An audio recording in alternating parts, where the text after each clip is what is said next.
लाल बहादूर शास्त्री, घर एकीकडं, मध्ये गंगा नदी आणि पलीकडे शाळा. रोज काठावर जाऊन उभा राहायचे, नौकेत बसायचे आणि मग शाळेपर्यंत पोहोचायचे.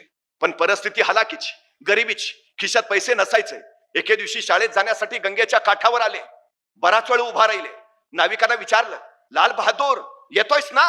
लाल बहादूर म्हटले, नाही. जा तुम्ही. का रे? पैसे नाहीयेत माझ्याकडं. अरे मग उद्या दे. पण उद्या तरी कुठून येतील? अरे मग आल्यावर दे. नको, आई सांगते, आपलं ओझं दुसऱ्याच्या डोक्यावर नको. तुम्ही जा, मी येईन. नाव निघून जायची. लाल बहादूर शास्त्री अंगावरचे कपडे काढायचे, त्या कपड्यात स्वतःची वह्या पुस्तकं गुंडाळायचे, त्याचा मुंडा असं डोक्याला बांधायचे आणि सरळ गंगेत उडी घ्यायचे. झपाझप पोहत पलीकडच्या काठावर पोहोचायचे. परत काठावर कपडे घालायचे, वह्या पुस्तकं हातात आणि मग शाळेत जाऊन बसायचे. परिस्थितीशी लढणारे ते लाल बहादूर शास्त्री या देशाचे पंतप्रधान झाले. संघर्ष तुम्हाला घडवतो. रामेश्वरमला पेपर वाटायचं काम करणारे एपीजे अब्दुल कलाम या देशाचे राष्ट्रपती झाले. तुम्ही कसे आहात, गरीब की श्रीमंत, याच्यावर तुमचं यश ठरत नाही, हे पहिलं लक्षात असू द्या. सगळ्यात महत्वाची गोष्ट आहे ती. फिलिपाईन्स देशामध्ये रिहा बुलोज नावाची एक 11 वर्षाची मुलगी एके दिवशी शाळेतून घरी आली. आल्या आल्या वडिलांना म्हणाली, बाबा, शाळेच्या धावण्याच्या स्पर्धेत माझा पहिला क्रमांक आला. वडिलांना प्रचंड आनंद झाला. अभिनंदन बेटा, खूप खूप खूप अभिनंदन, खूप छान. तशी वडिलांच्या कुशीतनं बाजूला होत ती चिमुरडी रिहा म्हणाली, पण बाबा, आता माझा शाळेत पहिला नंबर आलाय ना, माझी राष्ट्रीय स्पर्धेसाठी निवड झालीय, पुढच्या महिन्यात स्पर्धा आहे बाबा. वडिलांना आणखी आनंद झाला. खूप छान, कॉंग्रॅच्युलेशन बेटा, अभिनंदन, राष्ट्रीय स्पर्धेत धावणार मुलगी माझी. पण त्याच वेळी ती चिमुरडी म्हणाली, पण बाबा, आता मी राष्ट्रीय स्पर्धेत पळणार ना, मग मला स्पोर्ट्सचे शूज लागतील. बाबा, घ्याल ना धावण्याचे बूट? वडील म्हटले, घेऊया. या महिन्याचा पगार आला ना की तुला स्पोर्ट्सचे शूज जरूर घेऊया. ती चिमुरडी आनंदाने उड्या मारत मारत सरावाला निघून गेली. दिवस दिवस गेले. आता राष्ट्रीय स्पर्धा 4 दिवसावर आली. त्या दिवशी ही रिहा वडिलांकडे गेली. बाबा, स्पर्धा 4 दिवसावर आली आहे, तुम्ही स्पोर्ट्सचे शूज घेतो म्हणालात, घ्या ना बाबा. 2 दिवस तरी मला शूज घालून सराव करायला नको का? घ्या ना बाबा. कधी घेणार? पोरीचे बोल ऐकले आणि वडिलांच्या डोळ्यातनं खळ खळ खळ अश्रू खळायला लागले. आलेला हुंका दाबत म्हणाले, बेटा, घ्यायचे होते ग शूज तुला, पण या महिन्याचा पगारच नाही हातात आला. पैसे नाहीयेत बेटा माझ्याकडे, मला माफ कर. मी नाही घेऊ शकत बूट तुला. आपल्या वडिलांच्या डोळ्यातले अश्रू त्या चिमुरडीनं बघितले आणि स्वतःच्या अश्रू लपवत सरदिशी तिथून निघून गेली. मला शूज नाहीत, मी आता पळणारच नाही. मला बूट नाहीत ना, मी धावणारच नाही, असा नकारात्मक विचार तिनं केला नाही. मी पळेन, मी धावेन आणि मी जिंकेनही, या ध्येयानं ती स्पर्धेत उतरली. सगळे स्पर्धेतले स्पर्धक स्पोर्ट्सचे कपडे घातलेले, स्पोर्ट्सचे शूज घातलेले आणि त्यांच्या रंगात उभा आहे ही अनवाणी पायाची 11 वर्षाची चिमुरडी रिहा. आता काही क्षणात स्पर्धेला सुरुवात होईल. सगळे स्पर्धक एका रंगात उभा राहिले. प्रत्येकाच्या पायात स्पोर्ट्सचे शूज. या रिहाचं लक्ष सगळ्यांच्या पायाकडे गेलं आणि नंतर स्वतःच्या पायाकडे. स्वतःचे अनवाणी पाय पाहून तिला काय वाटलं कुणास ठाऊक, ती सरकन बाजूला झाली आणि जखमेवर बांधायच्या पट्ट्या तिनं स्वतःच्या पायावर बुटासारख्या बांधल्या आणि त्याच्यावर लिहिलं NIKE, नाईके. जणू नाईकेचे शूज घालून ती उभा आहे. आणि बघता बघता स्पर्धेला सुरुवात झाली. स्पर्धक पळायला लागले. ही अनवाणी पायाची रिहा धावू लागली. पाय ठेचकाळत होत्या, रक्ताळत होत्या, वेदना होत होत्या, पण तिला फक्त ध्येय दिसत होतं, जिंकायचंय, जिंकायचंय, फक्त जिंकायचंय. बेभान पळत राहिली. 400 मीटर, 800 मीटर, 1500 मीटर या तिन्ही धावण्याच्या स्पर्धेत ती 11 वर्षाची चिमुरडी पहिली आली. तिनं 3 सुवर्ण पदक कमावली.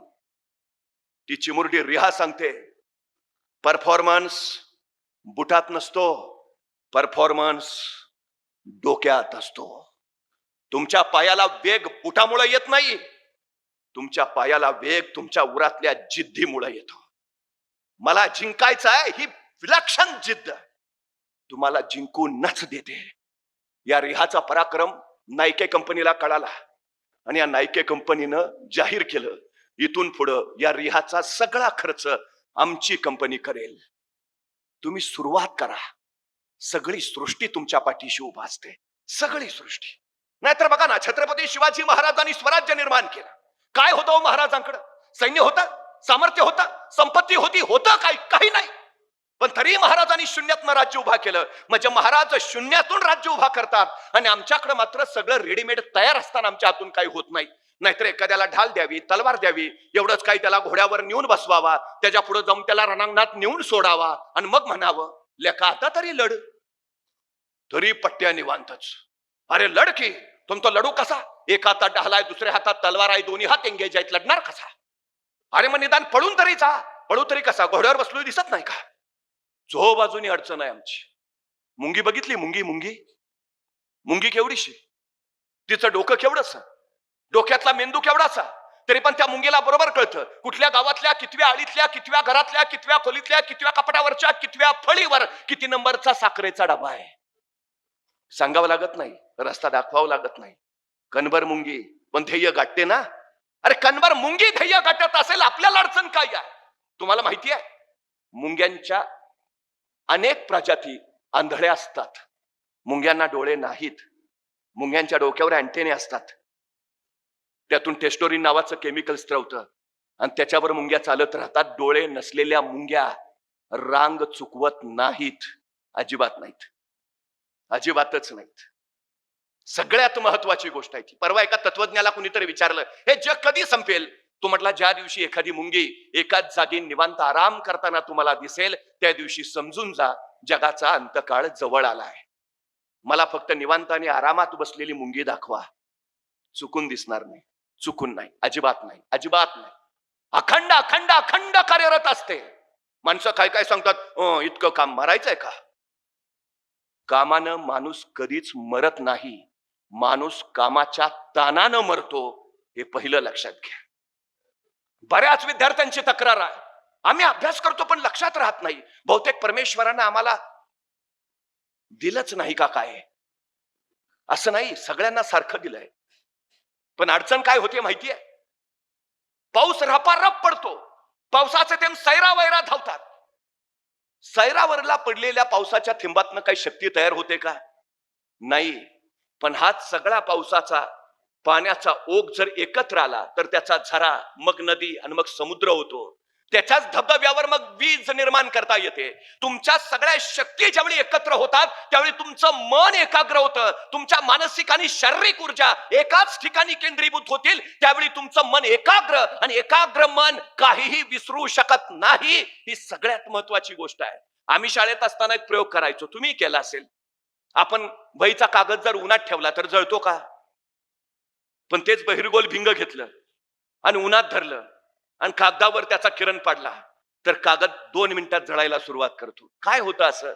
सूर्याचे सैरावैरा असणारे किरण त्या बहिर्गोल भिंगात केंद्रीभूत होतात आणि त्या सगळ्या किरणांचा मिळून एकच तीव्र किरण त्या कागदावर पडतो आणि कागद जळतो. सगळी ताकद एकत्र येते. तुमच्या मनाला तुम्हाला बहिर्गोल भिंगासारखं करायला हवं. मग मग तुम्ही कदापि काहीही विसरणार नाही.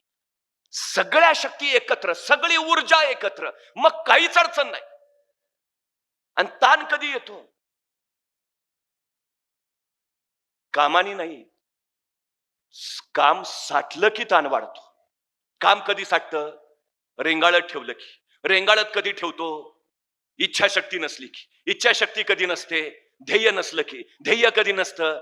गांभीर्य नसलं की. गांभीर्य कधी नसतं? काय जन्माला आलोय तेच माहिती नसलं की. सगळ्यात महत्वाची गोष्ट काय आहे? ज्याला गांभीर्य आहे स्वतःच्या आयुष्याचं तो एक क्षणही वाया घालवत नाही. अजिबात नाही. विषयच नाही. एक एक क्षण वाया घालवत नाही. ज्याला वेळेचं मोल कळालं त्याला आयुष्याचं महत्व कळालं. ही सगळ्यात महत्वाची गोष्ट आहे. 5 वर्षाचं महत्व जर तुम्हाला माहिती करून घ्यायचं असेल तर निवडणुकीत पराभूत झालेल्या एखाद्या उमेदवाराला विचारा. तो सांगेल तुम्हाला 5 वर्ष किती महत्वाची. 1 वर्षाचं महत्व जर तुम्हाला माहिती करून घ्यायचं असेल तर नोकरी न मिळालेल्या एखाद्या बेरोजगार युवकाला विचारा 1 वर्ष किती महत्वाचं. तो वर्षाच्या महिन्याच्या पगाराचा आकडा काढेल, वर्षाचा हिशोब मांडेल, सांगेल माझं एवढं नुकसान झालं. त्यावेळी कळेल आम्हाला 1 वर्ष किती महत्वाचं. 1 आठवड्याचं महत्व जर तुम्हाला माहिती करून घ्यायचं असेल तर एखाद्या साप्ताहिकाच्या संपादकाला विचारा 1 आठवडा किती महत्वाचा. तो सांगेल तुम्हाला आठवड्याचं महत्व. 1 दिवसाचं महत्व जर माहिती करून घ्यायचं असेल तर जग मजुरीनं मिळालेल्या एखाद्या मजुराला विचारा. मजुरी अभावी खोपटातली चूल ज्यावेळी पेटत नाही आणि चुलीतली आग ज्यावेळी पोटात पेटते त्यावेळी तो सांगेल तुम्हाला 1 दिवसाचं महत्व. एका तासाचं महत्व जर तुम्हाला माहिती करून घ्यायचं असेल तर जगजेत्या अलेक्झांडरला विचारा. जगाचा बादशाह होता, जगाचा सम्राट होता, पण मृत्यूशय्येवर पडला होता आणि आपल्या वैद्याकडे केविल वाणी प्रार्थना करत होता की फक्त एक तास, फक्त एक तास मला जगवा. त्या जगजेत्या अलेक्झांडरला विचारा, एक तास किती महत्वाचा. एका मिनिटाचं महत्व जर तुम्हाला माहिती करून घ्यायचं असेल तर अमेरिकेच्या वर्ल्ड ट्रेड सेंटरवर ज्यावेळी विमान हल्ला झाला, तो विमान हल्ला होण्यापूर्वी त्या इमारतीतनं फक्त 1 मिनिट आधी सुरक्षित बाहेर पडलेल्या एखाद्या इस्माला विचारा, 1 मिनिट किती महत्वाचा. आणि एका सेकंदाचं महत्व जर तुम्हाला माहिती करून घ्यायचं असेल तर एका सेकंदासाठी ऑलिम्पिक मध्ये सुवर्ण पदक हुकलेल्या एखाद्या धावपटूला विचारा, 1 सेकंद किती महत्वाचा. मग सेकंदा, मिनिटा, तासा, दिवसाचं मोल जर एवढं असेल तर आम्हाला मिळालेल्या आयुष्याचं मोल किती असेल. हा तुमचा काळ घडण्याचा काळ आहे, स्वतःचं आयुष्य घडवण्याचा काळ आहे. हा काळ तुम्ही गाढवासारखे कष्ट केलेच पाहिजेत तर तुम्ही आयुष्यात राजासारखं जगाल. पण या शैक्षणिक कालखंडामध्ये तुम्ही जर राजासारखे जगत राहिलात तर आयुष्यभर गाढवासारखे कष्ट करावे लागतील, हे पहिलं लक्षात असू द्या. प्रत्येक क्षण आपल्या ध्येयासाठी खर्च केला पाहिजे. प्रत्येक क्षण. तुम्हाला असं वाटेल आताच काय, नंतर बघू, नाही. गेलेला क्षण कधीही आजपर्यंत परत आला नाही, अजिबात नाही. वेळ साठवता येत नाही, वेळ गोठवता येत नाही, वेळ घड्याळ बंद करून वाचवता येत नाही, वेळ दुसऱ्याला उसना देता येत नाही, वेळ कुणाचा उधार घेता येत नाही. वेळ एकदाच हाताशी येतो. आलेल्या क्षणाची ज्याला संधी करता आलं आणि संधीचं ज्याला सोनं बनवता आलं त्याला यश जिंकता येतं, हे पहिलं लक्षात असू द्या. एक एक क्षण अत्यंत महत्वाचा आहे, अत्यंत महत्वाचा आहे. 2963 वनडे मॅचेस झाल्या, वनडे मॅचेस क्रिकेटच्या. पण 2963 मॅचेस मध्ये आजपर्यंत एकालाही वनडेत द्विशतक करता आलं नाही, अजिबात नाही, जमलंच नाही. 50 ओव्हर मध्ये एकट्याच्या 200 धावा शक्यच नाही, अशक्य, इम्पॉसिबल, कुणालाच नाही जमलं.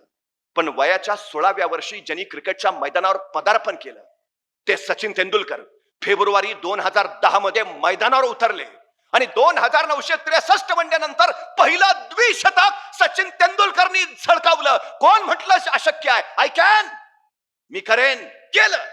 2963 मॅचेस नंतर पहिलं द्विशतक सचिन तेंडुलकरचं.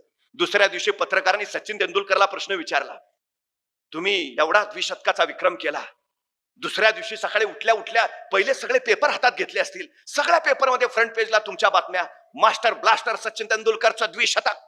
सकाळी उठल्या उठल्या तुम्ही पहिला मोबाईल हातात घेतला असेल, सगळ्यांचे अभिनंदनाचे मेसेज, कॉंग्रॅच्युलेशन, पहिले मोबाईल घेऊन मेसेज बघत बसला असाल. सचिन तेंडुलकर काय म्हटला माहितीये? सचिन तेंडुलकर म्हटला, 25 वर्ष झाली रोज सकाळी 6 वाजता मी मैदानावर नेटमध्ये सराव करत असतो. 25 वर्ष रोज सकाळी 6 वाजता मैदानावर नेटमध्ये. मी रविवारची सुट्टी घेतली नाही, मी दसरा दिवाळीला घरी थांबलो नाही. 25 वर्ष रोज सकाळी 6 वाजता मैदानावर. मी जर सकाळी उठून पेपर हातात घेऊन बसलो असतो तर मी क्रिकेटचा देव झालोच नसतो. मी जर मोबाईल काढून बसलो असतो मला भारतरत्न मिळालाच नसता. माझ्या ध्येयाचा अव्याहतपणे पाठलाग करत आलो, म्हणून हे यश आहे. आमचं काय? उठला की पहिला मोबाईल. कोण आहे आपण? सीएम आहे का डीसीएम आहे? नाही, महाराष्ट्रात काय घडलंय कळलं पाहिजे. कशासाठी? ज्यांनी मोबाईल निर्माण केला तो शास्त्रज्ञ सांगतो मुलांना किमान 18 वर्षापर्यंत मोबाईल देऊ नका. त्यानं स्वतःच्या मुलालाही 18 वर्षापर्यंत मोबाईल दिला नाही, अजिबात नाही. 12वीच्या गुणवत्ता यादीत येणाऱ्या मुलांच्या मुलाखती जर कधी ऐकल्या तर ते सांगतील 2 वर्ष मी मोबाईलला हात लावला नाही. 2 वर्ष. तुम्हाला यश जिंकायचं आहे ना, अनवॉन्टेड डेव्हिल बाजूला ठेवावा लागेल तुम्हाला. आणि आत्ता मोबाईल हातात घेतला ना, आयुष्यभर मोबाईलच्याच गेम खेळाव्या लागतील. आयुष्याचा गेम तुमच्या हातातनं गेलेला असेल, हे पहिलं लक्षात असू द्या. सगळ्यात महत्वाची गोष्ट आहे. सगळ्यात ज्याला घडायचं आहे त्यांनी काही शिस्त पाळायलाच हवी. शिस्त हीच यशाचं सगळ्यात मोठं सूत्र आहे, हे पहिलं लक्षात ठेवा. सुरुवात करा, अडचण नाही, आजपासून सुरू. मला सांगा महाराजांकडे काय होतं? 1645 ला महाराजांनी राजगड घेतला. बेवसाऊ होता, म्हणजे घेतला तर बांधला पाहिजे, बांधायचा तर पैसे पाहिजेत. होते का महाराजांकडे? नव्हते. मग महाराज असं म्हटले का, आता घेतला राजगड तर बांधला पाहिजे, बांधायचा तर फंड्स पाहिजेत. आहेत कुठं आपल्याकडं? मग कशाला घ्या, बघू फंड्स आल्यावर. थांबले महाराज? नाही. महाराज म्हणले फंड्स येतील तेवढा येतील, राजगड तर घेऊया. 45ला घेतला राजगड, 46ला तोरणा जिंकला महाराजांनी. आणि तोरण्यावर महाराजांना सोन्याच्या मोहरांनी भरलेले 7 हंडे सापडले आणि त्या संपत्तीतनं महाराजांनी राजगड बांधून पूर्ण केला. महाराज सांगताय तुम्ही सुरुवात करा, जगदंबा आशीर्वाद घेऊन तुमच्या पाठीशी उभा असते. आणि सुरुवात केली तर पोचाल ना. पोचतात ते सुरुवात करतात. एका मावळतीच्या वेळेला डोंगराच्या पायथ्याला एक सद्ग्रस्त उभा होता. मी तिथूनच निघालो होतो. त्याला विचारलं का थांबलाय? तो म्हटला नाही, डोंगरावर जायचं आहे. म्हटलं जा ना. मग नाही, अंधार आहे ना. मग मी त्याला माझ्या हातातला कंदील दिला. म्हटलं जा आता.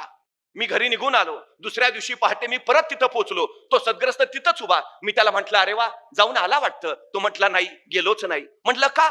अंधार आहे ना. मी म्हटलं तुम्हाला कंदील दिला होता ना? हो दिला होता ना, पण त्याचा उजेड फक्त माझ्या पायापुरताच पडतो, मला किती लांब जायचं आहे.